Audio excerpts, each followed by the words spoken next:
YouTube, welcome back to my channel. Breaking news. Meghan and Harry's TV interview with Oprah was flashed up at the National TV Awards last night, and when the audience saw the interview and they saw a clip of the interview, they was basically booed. How embarrassing, okay? This is confirmation that Meghan and Harry really don't have a way back to the UK. Now, if you think back to a video that I'd done, I think it was last year, when Meghan and Harry basically came back to fulfill the last part of their royal duties, and a guy was dragged away by their royal protection team after he booed them right before they entered a building for a charity event. That was so embarrassing and humiliating. It seems as though if Meghan sets foot in the UK ever again, she will be dragged and she will be booed. Let me get into the Daily Mail article. Prince Harry and Meghan Markle's Oprah interview is met with boos and jeers from the star-studded audience as clip from famous chat plays during TV Moments montage. And we all know, most people know with half a brain, that Meghan and Harry's interview with Oprah Winfrey was a pack of lies and it was a load of junk. It was made up victimhood, look at me narrative that just simply was not true. They tried to twist the facts, twist the rules, insinuate that the royal family were trash. And as I've said before, it's all backfired on them and they really are choking on their own toxic web, as I posted yesterday in my video last night. So let's get into it. Prince Harry and Meghan Markle were booed when a clip of their Oprah Winfrey interview was aired at last night's National TV Awards after Sir Trevor McDonald introduced a collection of the year's most iconic TV moments. A montage aired with scenes from the royals' infamous interview. While the booing did not appear on the ITV live telecast, attendees revealed to Mail Online that the audience loudly jeered and booed once the Duke and Duchess of Sussex appeared on screen. So there was a mixture. There was a mixed reception, but I think there was more boos, to be honest, than there was actual jeers. Meghan and Harry have a lot of support from their fellow celebrities who do not want to appear as though they've taken a side or they've sided with any particular member of the royal family. But for the public, we just don't feel that way. And we really feel disrespected and slighted and disappointed in them, to be honest. So it continues on. A source in the audience told Mail Online Meghan and Harry were shown on screen during a montage of TV moments from the last 12 months. Immediately there was audible booing throughout the arena. It was as though they were pantomime villains. The event at London's O2 Arena is a highlight of the showbiz calendar that is attended by some of Britain's biggest stars, suggesting that the Sussex's reputation has soured even among celebrity elite. So there you have it. Even celebrities were booing. And this is the thing that Meghan and Harry have forgotten. A lot of people who have risen to the dizzy heights of fame came from poverty. Okay, Oprah Winfrey came from poverty, even though she was the one to help them assassinate their own image. But Oprah Winfrey came from poverty, and there's countless names and stars. I'm not going to elaborate in this video, but you know what I mean, right? A lot of people who have achieved multi-millionaire status, statistics have proven that only 19% of multi-millionaires in general had generational wealth, or at least received inheritance from their family. A lot of them are self-made people.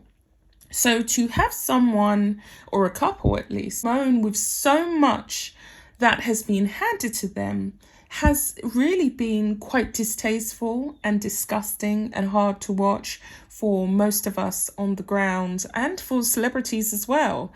I mean, if you're really a talented celebrity and you have worked all the way from the bottom to the top to enjoy the luxuries that Meghan and Harry are enjoying, you would be disgraced. You would be disgusted by what they have said, what they've done, how they've treated a 95-year-old lady. Even when Philip went into hospital before his passing, they decided to have the interview aired for the whole world to see, and then they insinuated carelessly that a senior member of the royal family was racist, and then they had to go in and clarify the next day, which should have been clarified when they was actually talking to Oprah for everyone to hear, because Philip was fragile. He was in a fragile state. He was in hospital. He possibly could have wanted to see his grandson, Harry, and he could have felt as though they was attacking him or attacking his wife,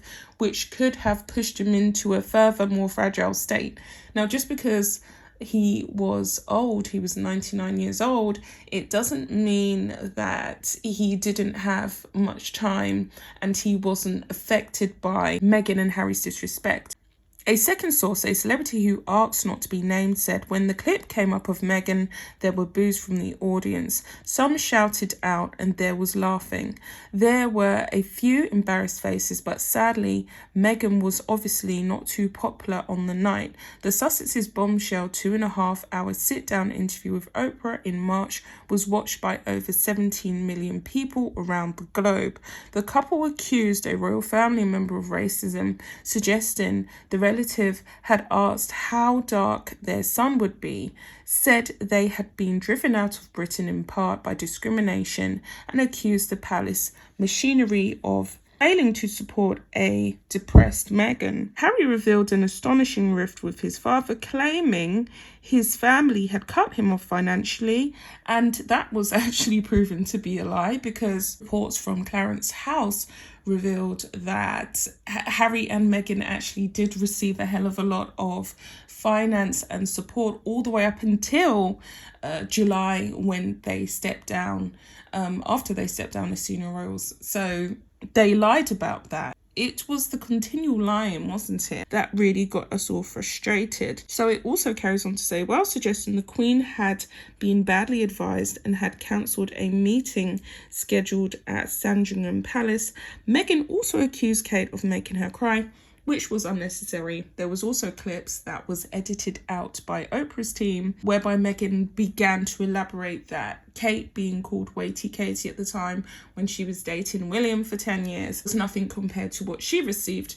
But a lot of what she received was based upon the foundation of her trashing her own family, disrespecting them, and not inviting them to her own wedding. It was unacceptable. There was no explanation as to why she hadn't invited them, and they had done absolutely nothing wrong to her to really substantiate as to why she felt the need to exclude them from such an exciting event. Most people, especially if their family is getting married to a royal, wouldn't miss the chance to attend that, because it's a once in a lifetime opportunity, and she robbed them of that. And that was where the media and the press began to turn on her and savage her. So it continues on here. Archie would never have a title or security, and said officials had failed to stand up for the couple against racist commentary while lying to protect others. The interview immediately generated a backlash after fact checkers revealed a string of inaccuracies, while Oprah also came into criticism for allowing the couple's inflammatory and damaging claims to go unchallenged. And yeah, I think that Oprah just wanted the interview. And if I was in Oprah's position and I had the opportunity to interview Meghan and Harry, I would have given them the floor. And I would have let them pretty much drag themselves, because that's what they done, essentially. Yes, her job is to challenge. Her job is to prod and pry and to get to the bottom of it. But I think sometimes you can do a better job by landing someone in it by simply letting them do what they're naturally going to do, which is go unchallenged, lie, make stuff up, try and create a narrative that everybody knows doesn't exist. And it is definitely one of those interviews which will go down in history for all the wrong reasons for Meghan and Harry, and Oprah is pretty much unscathed, because it's not her story. Okay, we have to remember this. It's not her story. It's not her life. She doesn't care. She just wanted to be a part of that historical moment. They're the ones who really have come off looking really bad. They've made themselves look bad anyway, but they really are the ones who've come out worse for wear. Piers Morgan was among those who criticised the sit-down, saying he didn't believe a word of what Meghan had claimed. He resigned over his commentary, and he's been cleared of any wrongdoing by Ofcom, which is fabulous. Reports circulated ahead of the Sussexes' nuptials that Meghan left Kate in tears, but Meghan told Oprah the reverse happened, which was null and void. I mean, she left the royal firm, so what was the point of her elaborating? It's been substantiated over and over again by various family members that Meghan had an extremely good childhood. Her father spoiled her. When he won the lottery, he doted upon her. He spent most of his winnings on her fancy education. He was a backstage guy who dealt with electronics and lighting. He was a stage man. And he was really passionate about Meghan and her career, and all of her other siblings actually took a backseat to Meghan, and she owes him a lot of money. And the reality of it is that she's treated him atrociously, and there's just no real justification for it. He was in her life. He was not a deadbeat dad. Her mum actually wasn't in her life, and why is she reaping all the rewards of Thomas Markle's hard work, and he's been frozen out?